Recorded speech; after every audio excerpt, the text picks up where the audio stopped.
Hey friends, if you wish to disable OneDrive integration on your Windows 11 computer, then please watch this video. Now there are two things. One is to pause it, one is to quit it temporarily, and one is to disable it permanently.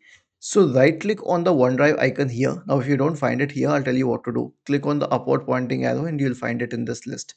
But now I find it in the system tray, so I'll right click on it. I'll click on this gear-like symbol. I'll select settings. I'll go to account. In the right pane we will click on unlink this PC. Now this is for the permanent one, okay? So simply click on unlink this PC and select unlike account.